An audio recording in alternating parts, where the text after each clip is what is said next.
சட்டம் மாறி வந்து மண்ணை முட்டும் காலில் சூழ்ந்து கைகள் தட்டும் வாழியவே என்னவராட்சி திசைகள் எட்டும் நம்மவராற்றல் விண்ணை முட்டும் எட்டு திக்கும் முரசு கொட்டும் வாழியவே.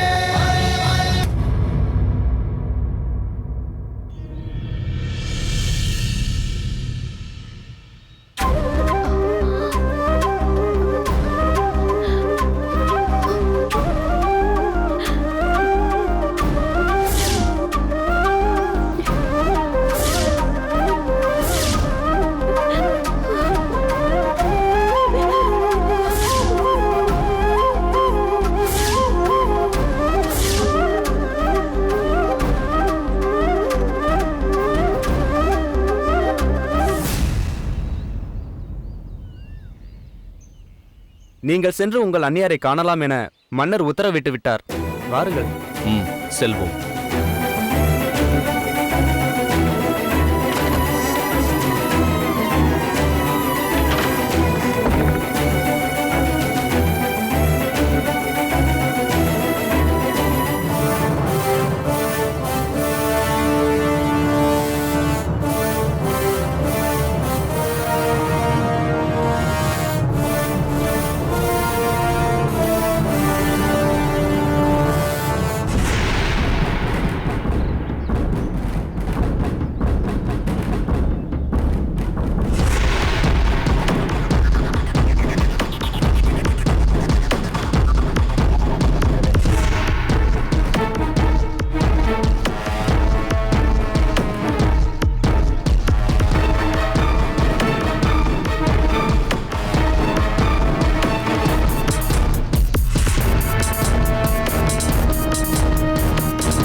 வாருங்கள்.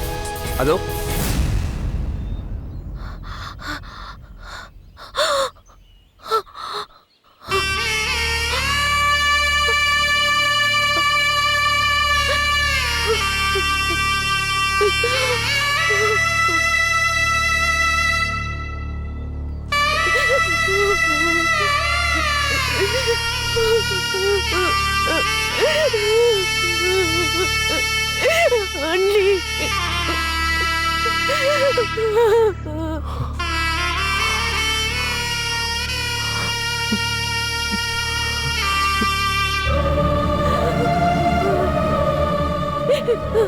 அண்ணி, அண்ணி, என்னை அனாதையாக்கி விட்டீர்களே அண்ணி. அண்ணி,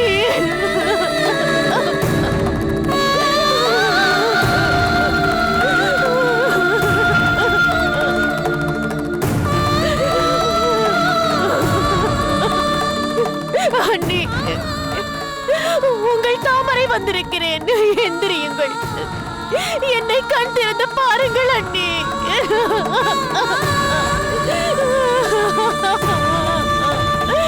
என்னை பாருங்கள் அண்ணி.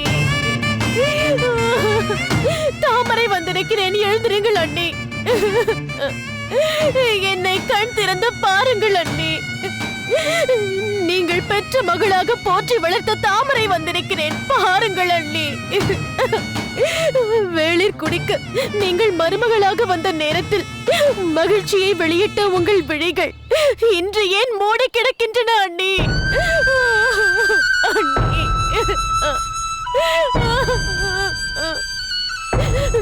சிற்றரசர் தான் என்றாலும் என் அண்ணனான இருங்கோவேளின் சிங்க நடையையும் அங்கங்கள் ஒவ்வொன்றிலும் வீரம் விளைந்த வெற்றி தழும்புகளைக் கண்டு பெருமிதம் காட்டிய இந்த விழிகள் காட்டின் நடுவே வாழ்க்கை நடத்தும் காலம் வந்த போது வேதனையை கொட்டின. முத்துக்களை தரையிலே கொட்டி விளையாடும் போது தரையிலே விழுந்ததைக் கண்டு விழா நோக சிரிப்பாரே மன்னர்.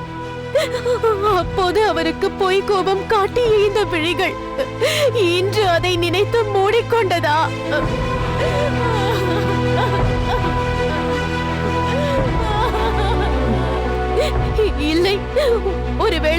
தங்கத்தாலான சிங்கங்களாம். அத்தகைய கோலாகலமான சிம்மாசனத்தில் அமர்ந்திருந்தவள் இன்று கரடு முரடான பலகையிலேயே படுத்திருக்கும் சோகத்தை எண்ணி வருந்துகிறீர்களா?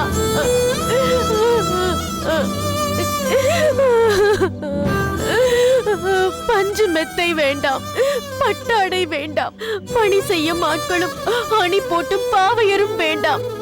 பரம்பரையின் பெயர் சொல்ல ஒரு குலக்கொடி இல்லையே என்று ஏங்கியதா?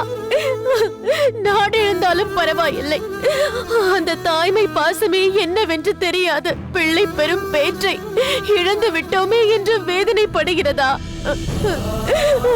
கணவன் காட்டிலே திரிகிறான், களைப்போடு ஏதேதோ நினைப்போடு திரும்பும் மன்னனுக்கு ஓடி சென்று உபசரிக்க இயலாத வீட்டுக்காரியாக நிரந்தர நோயாளி ஆகிவிட்டோமே என்று தனக்குள்ளே வேதனைப்பட்டுக் கொண்டு இமைகளை மூடிக்கொண்டதா?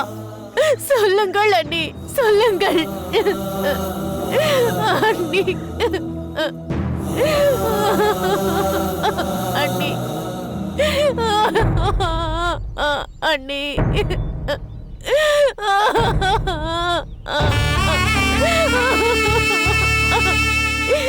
என்னை விட்டு சென்று விட்டீர்களே அண்ணி.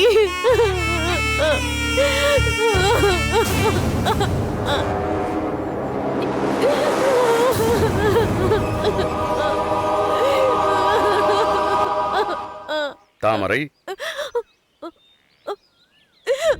அரசே, எழுந்திரம்மா.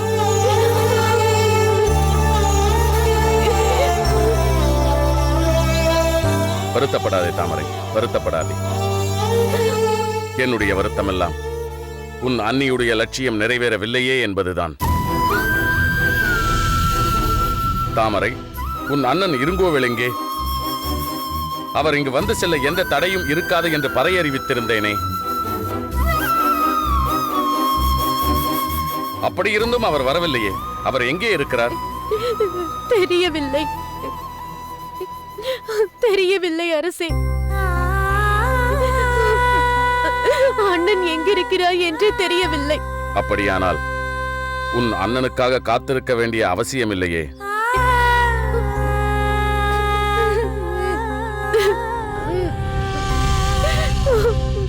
அமைச்சரே, மன்னவா, இறுதி சடங்குகளுக்கான ஏற்பாடுகள் தயாராகட்டும். உத்தரவு மன்னவா.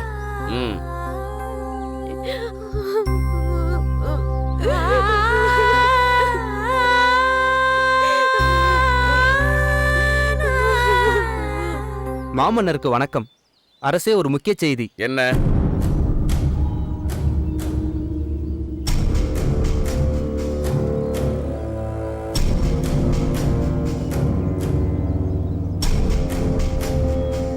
அப்படியா?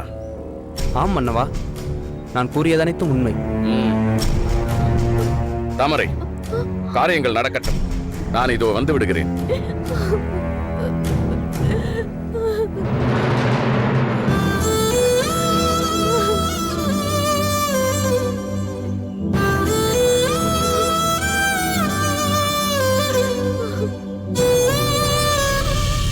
அவையோர்களே, பூம்புகாரில் தீயெனத்தகும் ஒரு அதிர்ச்சியான செய்தி என் செவிகளுக்கு எட்டியது.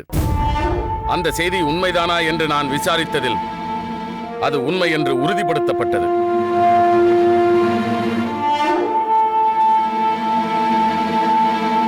இருங்கோவேளின் மனைவி பெருந்தேவியின் சடலத்தை அரச மரியாதைகளுடன் அடக்கம் செய்வதையும் இருங்கோவேளின் தங்கையை அனுமதித்ததை எதிர்த்து சோழ மண்டலமே பொங்கி எழுந்துவிட்டது. தலைநகரத்தில் உள்ள மக்கள் அனைவரும் தங்களுக்கு ஏற்பட்ட அவமானத்தை கழுவிக்கொள்வதற்காக நாட்டை விட்டே வெளியேறிவிடப் போகிறார்களாம். மக்கள் இல்லாத நாட்டிற்கு நான் எதற்கு மன்னன்? இப்படி ஒரு பிரச்சனை உருவானதை இதுவரை யாரும் என்னிடம் தெளிவாக கூறவில்லையே. ஏன்? மன்னா, நிலைமை இந்த அளவிற்கு முற்றும் என்று நாங்கள் எதிர்பார்க்கவில்லை. என் மீது உள்ள அன்பினால் தலைநகரத்து மக்கள் இத்தகைய கொதிப்படைந்திருப்பார்கள் என்பதை நான் புரிந்து கொள்ளாமல் இல்லை. ஆனால் நாட்டு மக்கள் புரிந்து கொள்ளாத ஒன்றை நான் யாரிடத்தில் எடுத்து சொல்வேன்? தமிழனுக்கு வீரம் எப்படி சொந்தமோ அதேபோல் பெருந்தன்மையும் அவன் கூட பிறந்ததாயிற்றே. இருங்கோவேள் எதிரிதான். ஆனால் இன்று உயிர் துணைவியை பறிகொடுத்து விட்டு நிற்கும் பரிதாபத்திற்குரியவன். பெருந்தேவி எதிரியின் மனைவிதான். ஆனால் அரச குடும்பத்திலே பிறந்து வாழ்க்கையின் பெரும் பகுதியை கசப்பையே சுவைத்து இன்று அந்த வாழ்க்கையை முடித்துக் கொண்டு விட்டாள். இந்த நிலையில் பெருந்தன்மையுள்ள எந்த மனிதனும் நான் செய்தது மிகப்பெரிய தவறு என்று சொல்ல மாட்டான். இருங்கோவேளை களத்தில் சந்திப்பதற்கும் கட்டிய மனைவியின் சவத்திற்கு அருகே சந்திப்பதற்கும் வேறுபாடு இல்லையா? சோழ மண்டலத்தில் உள்ள மக்களின் தலைவனாக, தந்தையாக, அண்ணனாக, தம்பியாக போற்றி துதிக்கப்படும் மா மன்னனை உறவாடி கெடுப்பதற்கான கடைசி முயற்சியில் இறங்கியிருக்கும் இருங்கோவிலிடத்திலேயே மரியாதை வைப்பதும் மதிப்பு காட்டுவதும் சோழ நாட்டை அடிப்பது போலாகும் என்று கருதிவிட்ட பெருங்குடி மக்களின் இதய கொந்தளிப்பை எப்படி அடக்க முடியும் என்று தெரியாமல் நான் மிகவும் இக்கட்டான சூழ்நிலையில் சிக்கிக் கொண்டிருக்கிறேன்.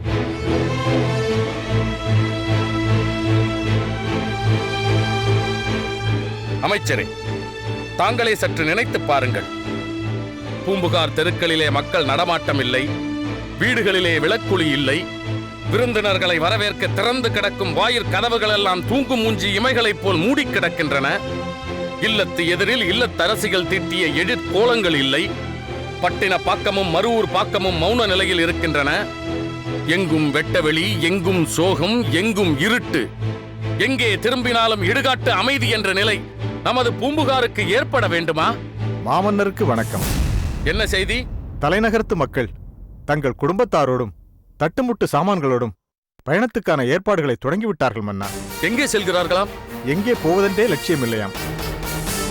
இங்கிருந்து வெளியேறினால் போதுமென்று முடிவு கட்டி விட்டார்களாம். நீ செல்லலாம். உத்தரவு மன்னா.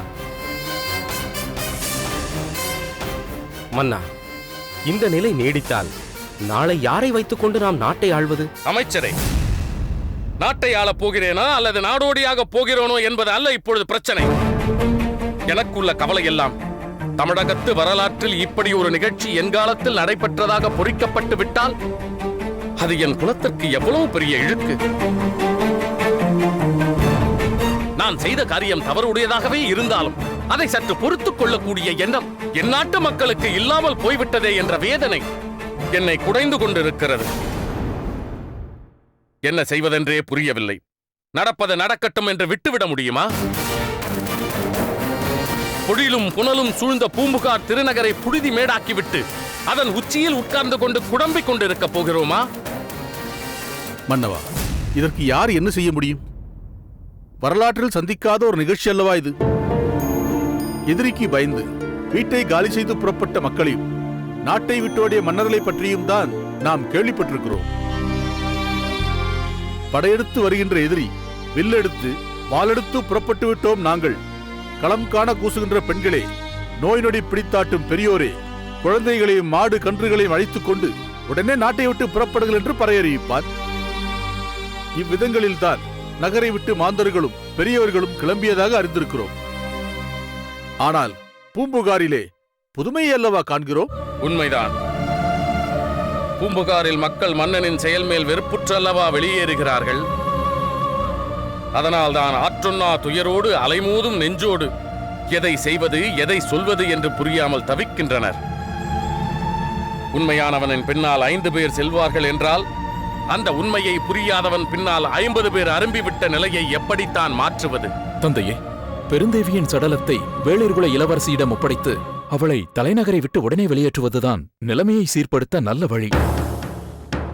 மன்னவா, மாண்டு போன வேளிர்குல அரசியின் பிணம் வெளியேற்றப்பட்டால் வெளியேறிக் கொண்டிருக்கும் மக்கள் நிச்சயம் மலர்ந்த முகத்தோடு திரும்பி வருவார்கள். தந்தையே, வேறு எதுவும் நாம் செய்வதற்கில்லை என்று நான் கருதுகிறேன்.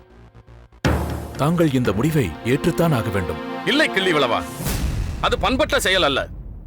தமிழ் இனத்திற்கே இழுக்கு தரக்கூடிய செயல். அரசே, பெருந்தேவியின் இறுதி சடங்கிற்கான எல்லா ஏற்பாடுகளும் முடிந்துவிட்டன. இந்த நேரத்தில் இப்படி ஒரு பிரச்சனை ஏற்பட்டிருக்கிறது. மன்னா, மக்கள் இன்று போனால் நாளை திரும்பி வந்துதான் தீர்வார்கள். அவர்கள் எங்கே போய் இவ்வளவு சுகமாக வாழ முடியும்? யோசிக்காதீர்கள் மன்னா. பூம்புகார் திருநகரில் வாழ்ந்தவர்களுக்கு வேறு நாட்டில் வாழ்வதற்கு மனம் வருமா? வளமான நாடுகள் பல இருந்தாலும் அங்கெல்லாம் இங்கு வாழ்ந்தவர்களுக்கு ஒத்து வருமா? இவர்களுக்கு எத்தனை பேர் இடம் கொடுத்து விட போகிறார்கள்? தளபதியாரே, ஆத்திரத்தில் முடிவெடுக்க வேண்டிய நேரம் அல்ல இது. மாமன்னர் சொல்வதுதான் சரி.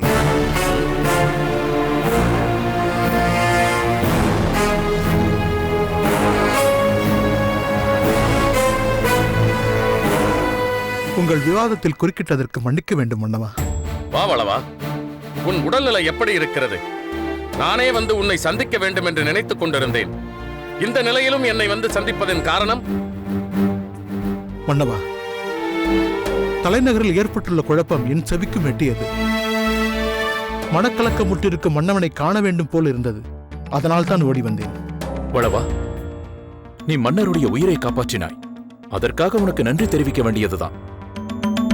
உனது அன்புக்கு மரியாதை செய்ய வேண்டியதுதான். உன் ஆலோசனைகளை கூட காதில் போட்டுக்கொள்ள வேண்டியதுதான். ஆனால் நீ உனக்கு தெரிந்த யோசனைகளை மாமன்னரிடம் தனிமையில் சொல்வதுதான் பொருத்தம். அதை விடுத்து அவையில் வந்து நின்று யோசனைகளை கூற முனைவது ஏற்றுக்கொள்ள முடியாத ஒன்று. பலவா, கவலை கொள்வதற்கு ஒன்றுமில்லை.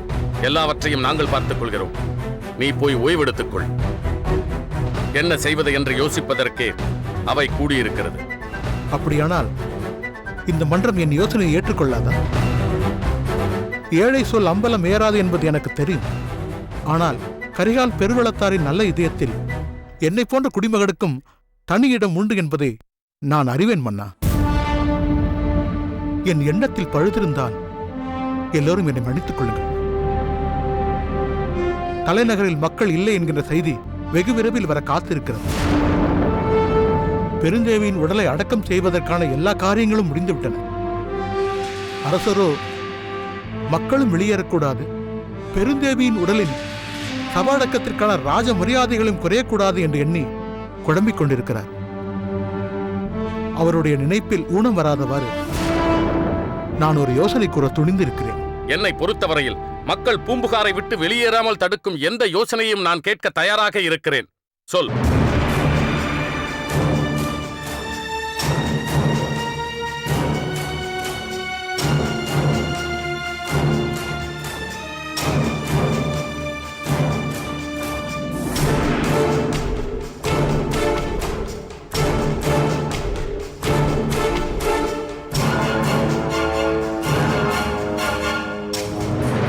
இதுதான் என் பணிவான யோசனை மன்னா. இதுவும் ஏற்கத்தக்க யோசனைதான். அமைச்சரே, நீங்கள் அனைவரும் சென்று பெருந்தேவியின் சவடக்கத்தை சிறப்பாக செய்து முடியுங்கள். நான் பிறகு வருகிறேன். மன்னவா, மக்களின் நிலை? மக்கள் நிச்சயமாக வருவார்கள். அவை கலையலாம்.